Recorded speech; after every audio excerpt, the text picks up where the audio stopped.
అండి ఒక్కొక్కరు ఒక్కొక్క విధంగా పైపింగ్ అనేది వేసుకుంటారు. మనకి కొందరు హెమ్మింగ్తోనైతే కొందరు స్టిచ్చింగ్ చేయమంటారు.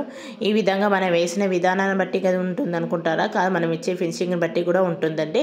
మనకు ఒక్కొక్కరికి ఒక్కొక్క విధంగా అయితే నచ్చుతూ ఉంటుంది. వాళ్ళకి నచ్చే విధంగా మనం పైపింగ్ వేయాలంటే కొన్ని పద్ధతులు కొన్ని టిప్స్ అనేది పాటించక తప్పదండి. మనం చూడండి, ఈ పైపింగ్ వేసేటప్పుడు నేను ఇదైతే వన్ సైడ్కి అయితే ఫోల్డ్ చేసుకొని మనం కుట్టేసిన తర్వాత మనకి క్లాత్ మీద అయితే పెట్టేసి ఇలా అయితే స్టిచ్చింగ్ చేస్తున్నాను. ఇలా మధ్యలో మనకు రౌండ్ నెక్గా తిరిగే కాడ అయితే మనకి ఒక ఫోల్డ్తోనైతే మనము క్లాత్ అనేది ఫోల్డ్ చేసుకున్నామంటే మనకు మెలిక అనేది తిరగకుండా సాఫ్ట్గా అనేది వచ్చేస్తుంది. మనకి ఎత్తి పట్టినట్టుగా అయితే రాకుండా ఉంటుందండి. ఈ టిప్ అనేది పాటించండి, చాలా బాగా అయితే యూజ్ అవుతుందండి.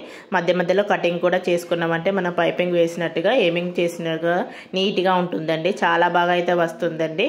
మనం ఎంత చేసినా కానీ నీట్ ఫినిషింగ్ ఇచ్చినామంటే చాలా బాగా అయితే పర్ఫెక్ట్గా ఉంటుంది. చూడండి, ఇక్కడ అనేది నేను మొత్తానికి పైపింగ్ వేసేసి నేనైతే డోరీ పైపింగ్తో ఇలా అయితే స్టిచ్చింగ్ చేసేస్తున్నాను. తర్వాత వచ్చేసి మనకు పైపింగ్ అయితే మనకు హెమ్మింగ్ చేసుకోవడమేనండి. చాలా బాగా అయితే ఉంటుంది. మనం నెక్ వేసినట్టుగా హ్యాండ్స్ వేయడం అనేది ఉండదు కదా. హ్యాండ్స్కి నెక్ అనేది చాలా తేడా ఉంటుంది. చూడండి ఎంత నీట్గా వచ్చింది అనేది చెప్పండి.